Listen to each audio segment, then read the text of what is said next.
চন্দ্রনাথ রথ হত্যাকাণ্ডে গুরুত্বপূর্ণ তথ্য উঠে এসেছে পুলিশের হাতে। টোল প্লাজার সূত্র ধরে মূল অভিযুক্তের খোঁজ শুরু করেছে পুলিশ। টোল প্লাজায় টোল দেওয়ার সময় ইউপিআই পেমেন্টের সূত্র ধরে এই মূল অভিযুক্তের সন্ধান চালাচ্ছে পুলিশ। আমি আরো বিস্তারিত এই নিয়ে জানবো, সরাসরি কথা বলবো ময়ূখ ঠাকুর চক্রবর্তী আমাদের প্রতিনিধি আমাদের সঙ্গে রয়েছে। নিঃসন্দেহে ময়ূখ, একটা বড় ব্রেক থ্রু, তার কারণ এই যে টোল প্লাজা, তার ইউপিআই পেমেন্টের সূত্র এবং সিসিটিভি ফুটেজ কতটা পুলিশের তদন্তে মূল অভিযুক্তকে ধরতে সাহায্য করতে পারে? দেখো শুভ্রজিৎ, এই অপারেশন যখন হয় চন্দ্রনাথ রথের হত্যাকাণ্ডের, পুলিশ আধিকারিকরা দেখছিলেন যে পুরো নিখুঁত অপারেশন করেন দুষ্কৃতীরা। কারণ যে গাড়ি তারা ব্যবহার করেছিল নিসান মাইক্রা, সেই গাড়ির নাম্বার প্লেট ট্যাম্পার শুধু নয়, সেই ইঞ্জিন নাম্বার থেকে শুরু করে সমস্ত জায়গা দুষ্কৃতীরা ওয়েল্ডিং করে দিয়েছিল যাতে কোনো সূত্র না পাওয়া যায়।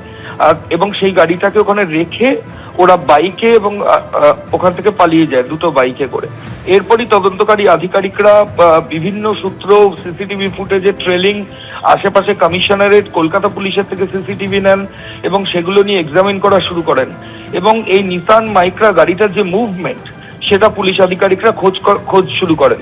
সেটা করতে গিয়ে যেটা তদন্তকারী আধিকারিকরা পাচ্ছেন যে second Vivekananda bridge Nivedita toll plaza যেটা রয়েছে, সেখান থেকে নিসান মাইক্রা গাড়িটা যখন ক্রস করছে, তার সিসিটিভি ফুটেজ তো তদন্তকারীদের হাতে এসেছেই, সঙ্গে যে ইউপিআই পেমেন্ট হয়েছে ওখানে ফার্স্ট ট্যাগে, সেই যে ইউপিআই পেমেন্টের যে হিস্ট্রি, সেটাও কিন্তু ইতিমধ্যে পুলিশ আধিকারিকদের হাতে এসেছে। এবং এটা অত্যন্ত গুরুত্বপূর্ণ বলেই তদন্তকারী আধিকারিকরা মনে করছেন।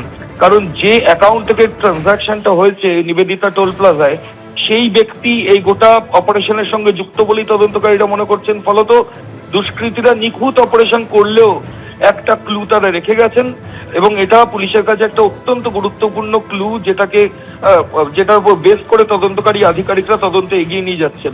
রাজ্য পুলিশের তরফ থেকে পরিষ্কারভাবে যেটা বলা হচ্ছে যে এই গোটা তদন্ত প্রক্রিয়া তারা বেশ কিছুটা এগিয়েছেন, বিভিন্ন তথ্য প্রমাণ সংগ্রহ করেছেন, অনেককে জিজ্ঞাসাবাদও ইতিমধ্যে করা হয়েছে, ভিন রাজ্য পুলিশের টিম ইতিমধ্যেই রয়েছে এবং খুব দ্রুত এই চন্দ্রনাথ রথ হত্যাকাণ্ডের যে যারা অভিযুক্ত রয়েছে, তার মধ্যে যারা লজিস্টিক সাপোর্ট দিয়েছে, যারা সরাসরি ক্রাইমের পার্টনার ছিল, যারা টিপার ছিল এবং যারা শুটার ছিল, শার্প শুটার ছিল, প্রত্যেককে তারা নিজেদের জালে আনতে পারবেন। সুব্রত, একেবারে নিঃসন্দেহে এই যে তথ্য পুলিশের কাছে উঠে এসেছে, তাতে যারা জড়িত ছিল, একেবারে শার্প শুটার থেকে যারা সেদিন ঘটনায় ছিল, প্রত্যেককে পুলিশ নিজেদের হেফাজতে নিতে পারবে বলে মনে করা হচ্ছে। আমি একবার ঘটনাটা সেদিন কি ঘটেছিল অ্যানিমেশনের মাধ্যমে আপনাদের সামনে রাখি। যেদিন এই যে একেবারে শুভেন্দু অধিকারীর আত্মসহায়ক ছিলেন চন্দ্রনাথ রথ, তিনি যখন ফিরছিলেন মধ্যমগ্রামে যে অ্যাপার্টমেন্টে থাকেন, সেখানে যখন ফিরছিলেন, একটি নিসান মাইক্রা গাড়ি তার পথ আটকে দাঁড়ায়। তারপর একের পর এক বাইক থেকে এসে শার্প শুটাররা পরপর গুলি করে এবং ঘটনাস্থলেই মৃত্যু হয় চন্দ্রনাথ রথের।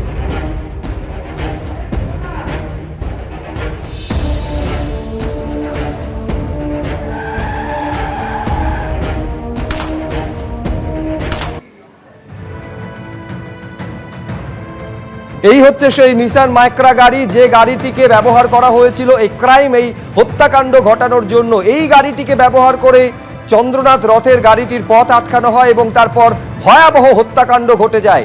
এই নিসান মাইক্রা গাড়িটি যেখানে টোল দিয়েছিল, অর্থাৎ যেখানে বালির কাছে যে টোল প্লাজায় টোল দেওয়ার জন্য যে ইউপিআই পেমেন্ট করেছিল, কার অ্যাকাউন্ট থেকে সেই পেমেন্ট হয়েছিল, সেই সূত্রের খোঁজ শুরু করেছে পুলিশ। এবং এখনো পর্যন্ত পুলিশ মোটের ওপর নিশ্চিত যে খুব দ্রুত অপরাধী যারা রয়েছেন এই সূত্র ধরে সেই অবধি তারা পৌঁছে যাবেন।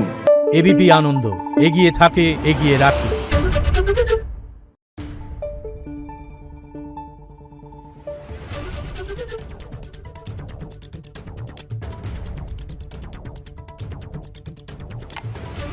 Thank you.